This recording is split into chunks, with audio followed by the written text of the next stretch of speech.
सभी मित्रों को सादर नमस्ते। यज्ञ प्रत्यंत यूट्यूब चैनल में आपका स्वागत है। मैं आचार्य दीपक शास्त्री प्रमुख विषय लेकर के आपके बीच में उपस्थित हूँ। आज का हमारा विषय है आश्रम व्यवस्था। चतु आश्रम व्यवस्था का जो व्याख्या बखान हमारे शास्त्रों में किया है, उन चतु आश्रमों की व्याख्या में आपके बीच में लेकर के आया हूँ। आज हमारे जो परिवार में छोटे छोटे बच्चे हैं, उन्हें आश्रम नहीं पता है। आश्रम का मतलब है जंगल में जो झोपड़ी बनी हुई है, उसका नाम आश्रम है। उन्हें नहीं पता कि वास्तव में हमारा जीवन भी 4 आश्रमों में निहित है, या इन 4 आश्रमों में हमारे जीवन का एक सार बना करके इन 4 आश्रमों में बांटा है। ये हमारा सारा जीवन इन 4 आश्रमों में जब तक विभक्त था, तब तक हमारा समाज एक सुदृढ़ रूप से, सुचारू रूप से चल रहा था। किसी तरफ भी किसी भी प्रकार का कोई व्यभिचार, आतंकवाद, भ्रष्टाचार या किसी भी प्रकार से कोई भी परेशानी किसी को नहीं थी, क्योंकि सब सिस्टमेटिक ढंग से चल रहा था। सभी अपने अपने कर्तव्यों का निर्वहन करते थे, तो किसी भी प्रकार की अव्यवस्था भी समाज में नहीं थी। आज ब्रह्मचारी को अपने कर्तव्य के बारे में नहीं पता है, गृहस्थी को अपने कर्तव्य के बारे में नहीं पता है, वानप्रस्थी और सन्यासी तो देखने को ही नहीं मिलते हैं। इन्हें भी अपने कर्तव्यों को नहीं, अपने कर्तव्य कर्मों का नहीं पता है। इन सब बातों को जानने के लिए, इन सब बातों का ज्ञान रखने के लिए हम इस वीडियो को आपके बीच में लेकर के आए हैं। अपने परिवार के प्रत्येक सदस्य को इस वीडियो के बारे में जरूर बताएं, और अपने बच्चों को जरूर, क्योंकि भारतीय संस्कृति का आदर्श, भारतीय संस्कृति किस प्रकार से चलती थी, उसका एक सूत्रपात है ये। या इस आधार पर इसको समझ करके हम ये समझ सकते हैं कि वास्तव में हमारी संस्कृति कितनी उच्च कोटि की रही होगी। जहाँ इतना सब कुछ बड़ी व्यवस्थित रूप से चलता था, आज के समय में कल्पना भी नहीं की जा सकती। और इस व्यवस्था में हमारा देश करोड़ों वर्ष तक चला है। तो उसी आश्रम व्यवस्था को आज मैं आपके बीच में लेकर के आया हूँ। 4 आश्रमों के नाम आपको बहुत अच्छी प्रकार से पता होगा। ब्रह्मचर्य आश्रम, वानप्रस्थ आश्रम, संन्यास गृहस्थ। इन 4 आश्रमों को, हमारे पूरे जीवन को इन 4 आश्रमों में विभक्त किया है। एक एक आश्रम की व्याख्या कर लेते हैं। पहला आश्रम है ब्रह्मचर्य आश्रम। ब्रह्मचर्य आश्रम की यदि बात करें तो उसका मुख्य उद्देश्य है शिक्षा ग्रहण करना। ब्रह्मचर्य आश्रम में जब तक हम रहते हैं, तब तक हमारा जीवन विद्यार्थी का होता है। और विद्यार्थी के लक्षण शास्त्रकारों ने लिखा, काकचेष्टा बको ध्यानम स्वान निद्रा तथैव च अल्पाहारी गृह त्यागी विद्यार्थी 5 लक्षणम। विद्यार्थी के 5 लक्षण लिखे। इस प्रकार का विद्यार्थी होना चाहिए, तब वो विद्या को ग्रहण कर सकता है, तब वो इस समाज में एक सक्रिय सदस्य बन सकता है। ये 5 लक्षण उसके अंदर होने आवश्यक हैं। काक चेष्टा, कोए जैसी उसके अंदर चेष्टा होनी चाहिए। काक चेष्टा बको ध्यानम, बगुले जैसा ध्यान। जिस प्रकार से बगुला तालाब में खड़ा होकर के एक मुंद खड़ा रहता है, और जैसे ही मछली आती है, उस मछली पर उसका अपना ध्यान रखते हुए पकड़ लेता है, इसी प्रकार से बच्चे को या ब्रह्मचारी को विद्या की तरफ हमेशा अग्रसर रहना चाहिए। कहाँ से उसे विद्या मिलेगी, अपने टारगेट, जो अपना लक्ष्य है, उस लक्ष्य की तरफ अग्रसर रहना चाहिए। काक चेष्टा बको ध्यानम। श्वान निद्रा, निद्रा भी कैसी हो, श्वान जैसी, कुत्ते जैसी निद्रा होनी चाहिए। आपने देखा होगा कि जरा सा कुत्ते के पास से कोई आवाज आ जाए, या कुत्ते के पास से आप निकल करके जाओ, तो सबसे पहले कुत्ते की नींद खुलती है। तो इसी प्रकार से ब्रह्मचारी की भी नींद ऐसी होनी चाहिए। जरा सी आहट हुई, उसकी नींद खुल जाए। ऐसा नहीं है कि पड़ा रहता है आलसी बन करके, जो पड़ा है उसे कभी विद्या प्राप्त नहीं होती है। जो तपस्याओं के साथ में तप करता है, जो मेहनत करता है, उसी को वास्तव में विद्या प्राप्त होती है। इसलिए महर्षि स्वामी दयानंद सरस्वती ने कहा था, सुखार्थी व कुतो विद्या, जिसको सुख चाहिए उसे विद्या प्राप्त नहीं हो सकती, और विद्यार्थी व कुतो सुखा, यानी जिसको विद्या चाहिए उसके लिए सुख कहाँ। तो पता चलता है कि स्वान निद्रा, कैसी नींद हो उसकी, कुत्ते जैसी नींद हो, जरा सी आहट से वो जग जाए। ऐसा नहीं है कि पड़ा पड़ा सो रहा है, आलसी पड़ा हुआ है, इस प्रकार का विद्यार्थी नहीं होना चाहिए। काक चेष्टा बको ध्यानम श्वान निद्रा तथेव च अल्पाहारी, विद्यार्थी का जीवन अल्पाहारी होना चाहिए, क्योंकि अधिक खाएगा तो अधिक आलस्य आएगा। इसका मतलब यह भी नहीं है कि शरीर का ध्यान ना रखें, शरीर की बलिष्ठता का भी ध्यान रखें, शरीर के पोषण का भी ध्यान रखें, लेकिन इसका मतलब यह भी नहीं है कि खाने के लिए जिए। हम संसार में आज बहुत सारे ऐसे लोगों को देखते हैं जिनका उद्देश्य केवल खाना है। वो अपने जीवन में, या वो सांस इसलिए ले रहे हैं क्योंकि उन्हें खाना मिल रहा है। तो हमें खाने के लिए नहीं जीना है, जीने के लिए खाना है। जितनी आवश्यकता है हमें जीने के लिए, बस उतना ही भोजन करेंगे, उसके बाद हमें भोजन करने की आवश्यकता नहीं। अल्पाहारी गृह त्यागी। अब आज के समय में ये वाला लक्षण थोड़ा सा मुश्किल है, गृह त्यागी, क्योंकि प्राचीन समय में जो ब्रह्मचारी होता था वो जंगल में जाकर के विद्या ग्रहण करता था, वन में जाकर के विद्या ग्रहण करता था। लेकिन आज के समय में तो हमारे स्कूल विद्यालय खुल गए हैं, तो वहीं उसको विद्या अध्ययन करनी है। तो विद्यार्थी का जो गृह त्यागने का मतलब है, गृह से मोह नहीं होना चाहिए, उसका सारा ध्यान जो है वो विद्या की तरफ हो। ये विद्यार्थी के 5 लक्षण बताए हैं, और जिस विद्यार्थी के अंदर 5 ये लक्षण हैं वही ब्रह्मचर्य का पालन कर सकता है। क्योंकि ब्रह्मचर्य का मुख्य उद्देश्य मैंने बताया विद्या ग्रहण, और जो विद्यार्थी विद्या ग्रहण कर लेता है या विद्या ग्रहण करने की सीढ़ी पर चढ़ता है, उसके लिए शास्त्रकार कहते हैं विद्या ददाति विनयम, विनयम ददाति पात्रताम, पात्रताम धन आपनोते, धनात् धर्मम तथा सुखः। विद्यार्थी जब विद्या प्राप्त कर लेता है तो विद्या से उसको विनय प्राप्त होती है, क्योंकि संसार में हर एक कोई विद्यार्थी नहीं, प्रत्येक व्यक्ति चाहता है कि मेरा जीवन कैसा हो, सुखमय हो, किसी भी प्रकार का दुख मेरे जीवन में ना आए। हम सब चाहते हैं, किसी भी प्रकार का दुख हम नहीं झेलना चाहते हैं। तो सुख प्राप्त करने के लिए जो प्रथम सीढ़ी है वो है विद्या, क्योंकि विद्या को प्राप्त कर लेंगे तभी तो कर्तव्य अकर्तव्य का ज्ञान होगा। लेकिन योगीराज श्री कृष्ण गीता में लिखा है कि संसार में बहुत बड़ा अजूबा है, सुख तो सब प्राप्त करना चाहते हैं लेकिन पुण्य कोई नहीं करना चाहता, क्योंकि पुण्य करेंगे तो सुख मिलेगा और पाप करेंगे तो दुख मिलेगा। ये सत्य है, ये बात हर एक कोई जानता है, किसी भी धर्म का क्यों ना हो, किसी भी मत का क्यों ना हो, किसी भी ईश्वर को मानने वाला क्यों ना हो, लेकिन इतनी बात वो जरूर जानता है कि यदि मैंने बुरा काम किया तो मुझे दुख मिलेगा और अच्छा काम किया तो मुझे सुख मिलेगा। लेकिन योगीराज श्री कृष्ण कहते हैं कि संसार में सुख तो प्राप्त सब करना चाहते हैं लेकिन पुण्य नहीं करना चाहता कोई। तो इसलिए सुख प्राप्त करने के लिए पुण्य करने की आवश्यकता है, और पुण्य कर्म कौन से हैं ये हमें विद्या से पता चलेगा।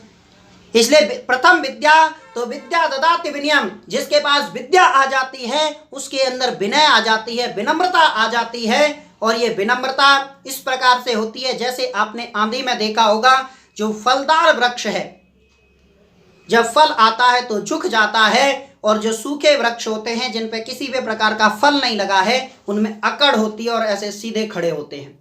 और जैसे ही आंधी आती है तो झुके हुए लचीले पेड़ों को तो आंधी बचा देती है, लेकिन जो अकड़े खड़े होते हैं उन्हें तोड़ती हुई, उखाड़ती हुई, फेंकती हुई चली जाती है। इसलिए संसार में जिसके अंदर विनय है, जो विनम्र है, जो नम्र है, वही संसार में इज्जत प्राप्त करता है, वही संसार में सम्मान प्राप्त करता है। इसलिए विद्यार्थी का दूसरा लक्षण लिखा कि उसके अंदर विनय भी हो, और विद्यार्थी नहीं, संपूर्ण मनुष्य मात्र के लिए उसके अंदर विनय का होना बहुत जरूरी है। विद्या ददाति विनयम, विनयम ददाति पात्रताम, और जब विनय आ जाएगी तब आपके अंदर योग्यता आएगी, तब आपके अंदर पात्रता आएगी कि आप वास्तव में सांसारिक सुखों को भोगने के अधिकारी हैं या दुख भोग करके इस संसार से चले जाएंगे। इस बात का जो निर्णय है वो तब होगा जब आपके पास विद्या और विनय दोनों आ जाएगी, और जिसके पास विद्या और विनय आ जाती है उसके पास योग्यता आ जाती है, और जिसके पास योग्यता आ जाती है विद्या ददाति विनयम, विनयम ददाति पात्रताम, पात्रताम धन आपनोति। और जिसके पास विद्या आ जाती है, जिसके पास नम्रता आ जाती है, जिसके पास योग्यता आ जाती है, उसके पीछे धन अपने आप भागता है। संसार की सारी सुख सुविधाएं उसके पीछे भागती हैं। इसलिए आपको संसार की सुख सुविधाओं को इकट्ठे करने की आवश्यकता नहीं है। आप बस योग्यता बनाइए अपने अंदर, टैलेंटेड बनिए। टैलेंट की पूजा आज के समय में संसार में बहुत ज्यादा देखने को मिल रही है। तो इसलिए जिसके पास धन आ जाता है, धनात् धर्मम, और जिसके पास धन है वही धर्म के कार्य कर सकता है। और जो धर्म के कार्य कर रहा है वो वास्तव में सुख प्राप्त कर सकता है। धनात् धर्मम ततः सुख। जिसके पास धन है वही धर्म कर सकता है, और जो धर्म कर रहा है वही वास्तव में सुख को प्राप्त कर रहा है। धर्म का मतलब है पुण्य। जो पुण्य कर रहा है, जो धर्म पूर्वक कार्यों को कर रहा है, वही वास्तव में सुखी है। इसलिए हमें धर्म पूर्वक कार्य करने की आवश्यकता है। तो यह विद्यार्थी के ब्रह्मचर्य जीवन का जो लक्ष्य है वो केवल और केवल विद्या ग्रहण करना है। और विद्या ग्रहण करने का जो दायित्व था, विद्या ग्रहण कैसे करनी है, ये सारी बातें हमने बता दी। विद्या का उद्देश्य क्या है, विद्यार्थी के लक्षण क्या है, ये ब्रह्मचर्य आश्रम में हमने सीखे। अब अगला आश्रम है गृहस्थ आश्रम। गृहस्थ आश्रम, वैसे तो यूं कहा जाता है कि गृहस्थ आश्रम ज्येष्ठ आश्रम है। अब इसकी ज्येष्ठता क्या है ये भी मैं आपको बता देता हूं। इसकी ज्येष्ठता, इसकी श्रेष्ठता क्या है, इस विषय पर जब विचार किया तो पता चलता है कि प्राचीन समय में एक ही आश्रम था जो जीविका के लिए, आजीविका के लिए, या यूं कहिए कि शरीर की सुख सुविधाओं के लिए जो मेहनत करता था वो केवल और केवल गृहस्थी करता था। बाकी तीनों आश्रम इस गृहस्थ पर डिपेंड थे।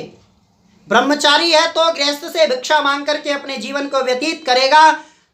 वानप्रस्थी है तो वो गृहस्थ से भिक्षा मांग करके अपने जीवन को व्यतीत करेगा। और सन्यासी का तो सारा जीवन ही मांगने, या सारा जीवन ही उसका तो परोपकार के लिए लगा रहता है। वो अपनी आजीविका के लिए कभी किसी भी प्रकार का प्रयत्न नहीं करता था। तो एक श्रेष्ठता तो यह है कि इन तीनों ही आश्रमों का मूल, इन तीनों ही आश्रमों को जो शारीरिक या भौतिक जो आवश्यकताएं हैं उनकी पूर्ति कराता है तो केवल और केवल गृहस्थ आश्रम कराता है। एक विशेषता ये हो गई। दूसरी विशेषता इस गृहस्थ आश्रम की यह है कि यही इस संसार के प्रवाह को चला रहा है। प्रवाह यानी संतान उत्पन्न करने के बाद इस सृष्टि क्रम को आगे बढ़ा रहा है। क्योंकि एक कर्तव्य हमारा है कि जिन ऋषि महर्षियों पितरों ने हमें जन्म दिया है, या जिनका ऋण हमारे ऊपर है, उस ऋण को हम जब ही उतार सकते हैं जब हम वंश परंपरा को आगे बढ़ाएंगे। उनके वंश को आगे बढ़ाएंगे तभी तो हम उनका ऋण उतार सकते हैं। तो एक श्रेष्ठता तो इसलिए है कि वो वंश परंपरा इस सृष्टि के प्रवाह को चला रहे हैं, इसलिए भी वो कैसे हैं, श्रेष्ठ हैं। लेकिन आज की व्यवस्था कुछ गड़बड़ा गई है। हम आज गृहस्थ सुख, जिस गृहस्थ को सभी सुखों का द्वार कहा जाता था, जहाँ सभी आश्रमों का श्रेष्ठ आश्रम कहा जाता था, आज उस गृहस्थ आश्रम में सुख नहीं है। प्रायः मैं परिवारों में जाया करता हूं तो देखा करता हूं कि बहुत सारे लोग पति से या पत्नी से दुखी हैं। और आप सोशल मीडिया उठा करके देखेंगे तो उस पर भी देखेंगे कि सबसे ज्यादा जोक्स यदि बने हुए हैं तो वो पत्नी पर बने हुए हैं। जो पत्नी पति को पापों से उठा करके तार देती थी, उस पत्नी के ऊपर यदि संसार में सबसे ज्यादा जोक चल रहे हों तो उस समाज की अवनति की आप कल्पना नहीं कर सकते हैं कि वो कितना गिर चुका होगा। इसलिए हमें इस बात को समझने की आवश्यकता है। पत्नी सामान्य शब्द नहीं है। आज की परिभाषा में तो पत्नी की परिभाषा की जाती है पत्नी, जो पति पर हमेशा रहे तनी, लेकिन वास्तव में ये परिभाषा नहीं है। सामाजिक शास्त्रोक्त परिभाषा कहती है कि पत्नी जो पापों से तार दे, जो भवसागर से तार दे, उसका नाम है पत्नी। हमेशा पति को तारती रहे, हमेशा पति को सही रास्ते के लिए अग्रसर करती रहे, वास्तव में वो पत्नी है। और उनका कर्तव्य क्या है, अपने बच्चों का पालन पोषण करना।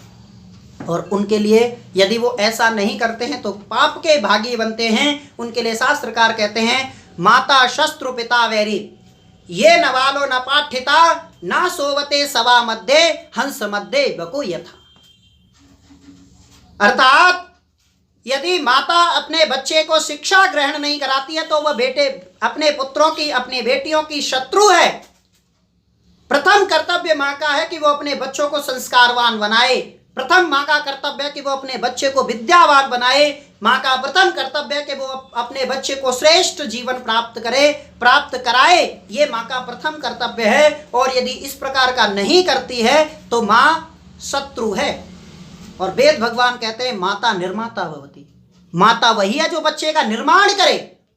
और यदि बच्चे का निर्माण नहीं कर रही है तो वो वास्तव में मां नहीं है, वो जननी है।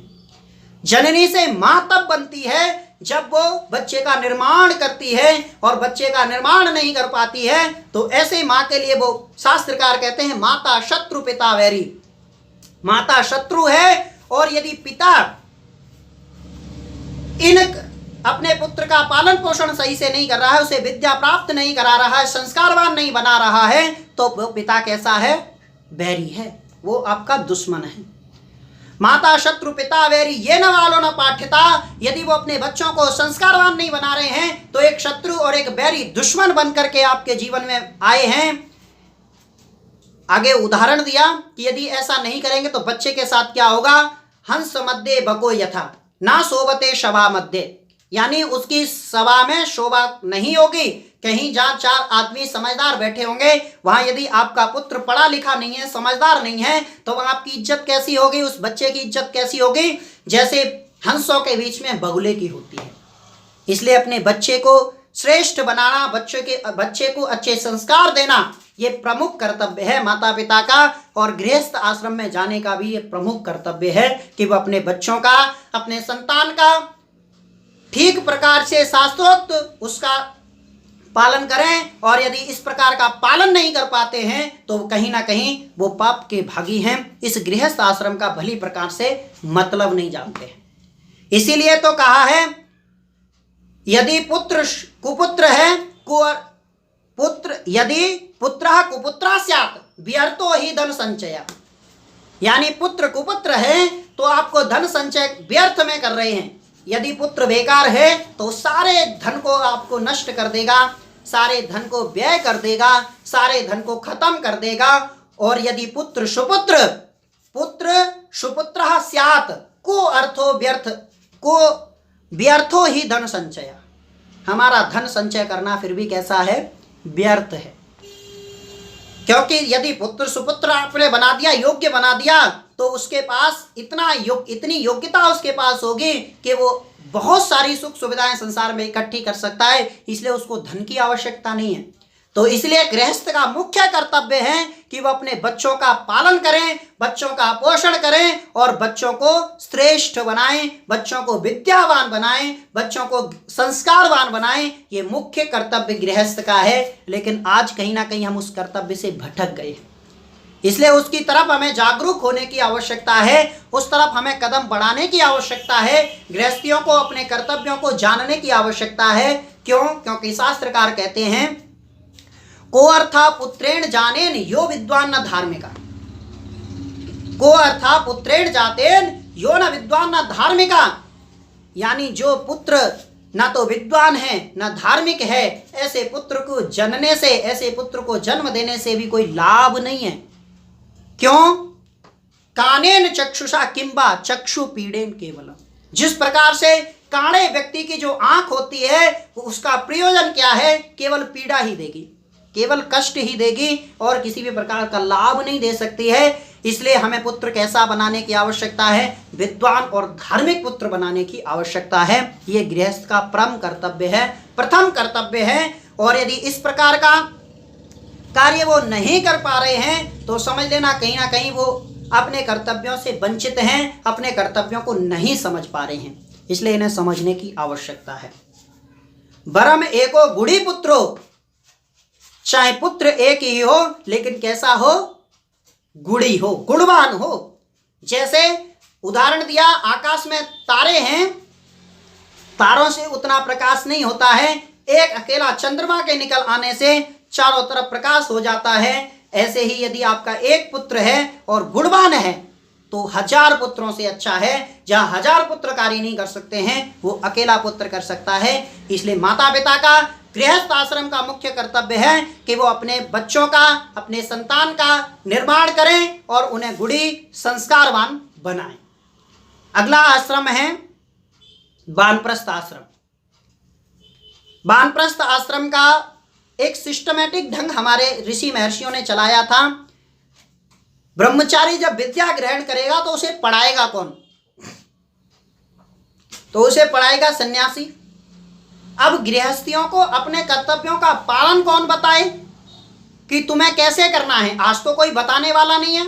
आज तो हम गृहस्थ आश्रम में जाते समय 2 बातें देखते हैं। सामान्यतः हम लोग गृहस्थ में जब किसी को भेजना होता है या हम स्वयं गृहस्थ में जाते हैं तो इन 2 बातों को लेकर के हम गृहस्थ में जाते हैं। एक ये कि सामान्यतः मनुष्य ये सोचते हैं कि अब इसकी उम्र हो गई है, यानी एक निर्धारित हमने उम्र कर दी है। इस उम्र में आने के बाद लड़का और लड़की को हम सोचते हैं कि इनका विवाह कर दो, इन्हें गृहस्थ आश्रम में प्रवेश करा दो। एक सामान्य सोच ये है।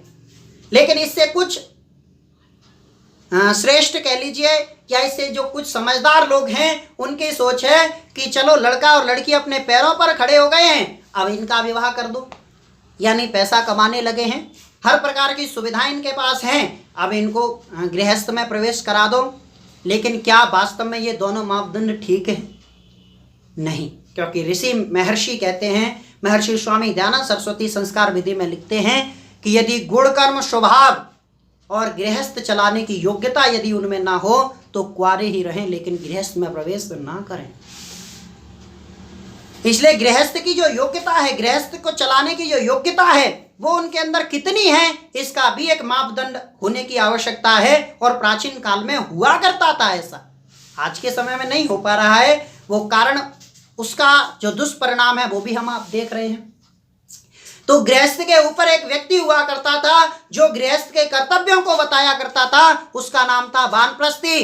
वानप्रस्थ आश्रम में जाकर के वो अपने जो अनुभव हैं गृहस्थ से, जो अनुभव उसने प्राप्त किए हैं, उन अनुभवों को गृहस्थियों को शेयर करता था, उन्हें बताता था कि तुम्हें ऐसे ऐसे कार्य करना है। आज तो ना गृहस्थियों को कोई बताने वाला है, ना गृहस्थियों के पास इतना समय है कि वो सुन सकें।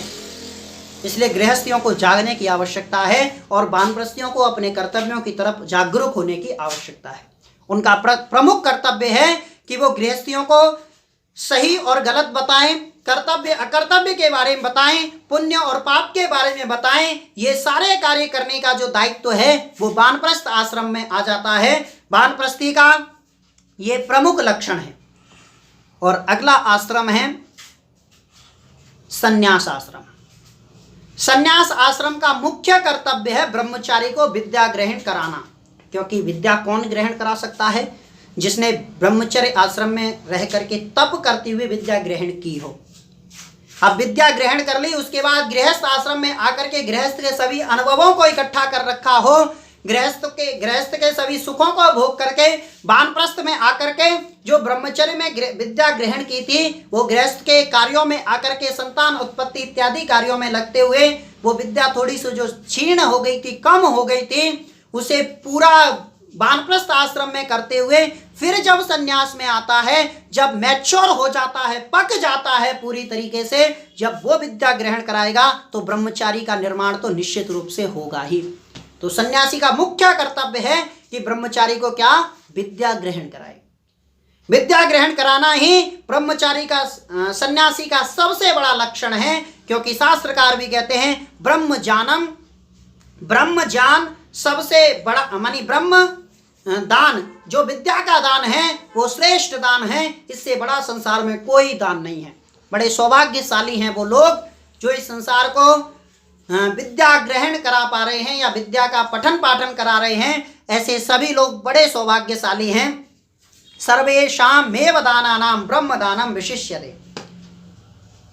सभी दानों में यदि कोई श्रेष्ठ दान है तो वो है विद्या का दान। इसलिए उस विद्या दान में जो प्रवृत्त है वो है सन्यासी। और सन्यासी का मुख्य कर्तव्य है कि ब्रह्मचारी के जो ब्रह्मचर्य आश्रम में बच्चा है, विद्यार्थी है, उसको विद्या ग्रहण कराए, और ये एक सिस्टमैटिक ढंग से चल रहा था।